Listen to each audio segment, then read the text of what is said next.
Саламатсыздар ма, құрметті көрермендер? Бүгін бөлме гүлдерінің ішіндегі өте көнбіс, жаңа гүл өсіріп бастаған жандар үшін өте қолайлы сансеверия гүлі жайлы айтамын.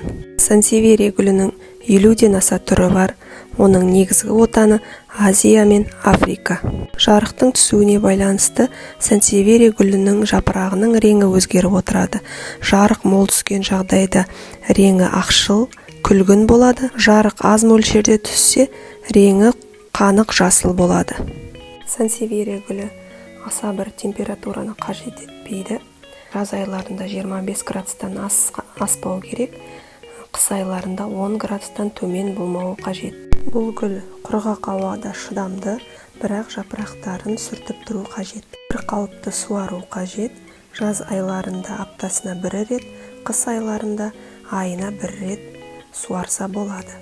Жаз айларында кактусқа арналған тыңайтқышты айына бір рет құйып тұрса болады. Маған қажет емес болып тұрған мына сынған жапырақты қиып алып, мен бірнеше бөліктерге бөлетін боламын. Жапырақтарды бірнеше бөлікке бөліп алып, топыраққа отырғызатын боламын. Тамырлату үшін арнайы сансеверия гүліне арналған топырақ сатып алдым. Құрамында қара топырақ, агроперлит және күйгеғым және тас қиыршықтары бар. Мен тыңайтқыш іздеп жүрмес үшін цион қосатын боламын. 1 столовый ложка жарайды. Құмды жақсылап араластырып аламыз. Және тамырлату үшін мен мынадай кассета алдым. Кассета қазір бетін жауып қою үшін маған өте ыңғайлы. Дайын болған топырағымызды кассеталарға салып қоямыз. Кассетаның астында су ағатын тағы бір ыдыс болғаны жөн. Әзірше топырақты салып болғанша мен сізге пайдалы ақпарат айтып кетейін. Менің каналымда жаңа видеолар болады. Менің каналыма жазылыңыз, комментарий қалдырыңыз. Тағы бір маңызды ақпарат: жапырақтарды топыраққа салар кезде астыңғы бөлігі мен үстіңгі бөлігін шатастырып алмау қажет. Жапырақтарды салып шықтым және үстіне су құямын да жоғарғы бөлігін пакетпен немесе контейнермен жауып қоямын.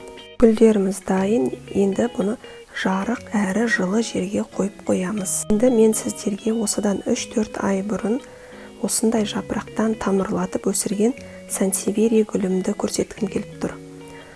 2 жапырақты топыраққа, жай ғана топыраққа тығып қойып едім. Ешқандай бетін жапқан жоқпын.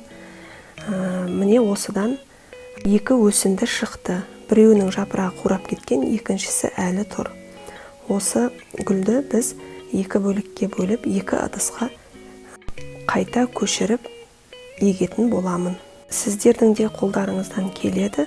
Жай ғана жапырақты қиып алып, топыраққа тыға салып, 3-4 айдан кейін осындай үлкен гүлді ала аласыз. Бұл гүлдің ұзындығы шамамен 30 сантиметр.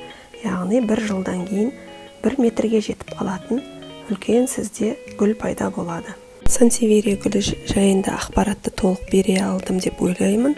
Менің каналыма жазылыңыздар, комментарий қалдырып, баға беріп кетіңіздер, және сіздердің сұрақтарыңыз болса комментарийда жауап беремін. Қандай гүл жөнінде ақпарат білгіңіз келеді, комментарийда қалдырыңыз. Сау болыңыз, келесі кездескенше.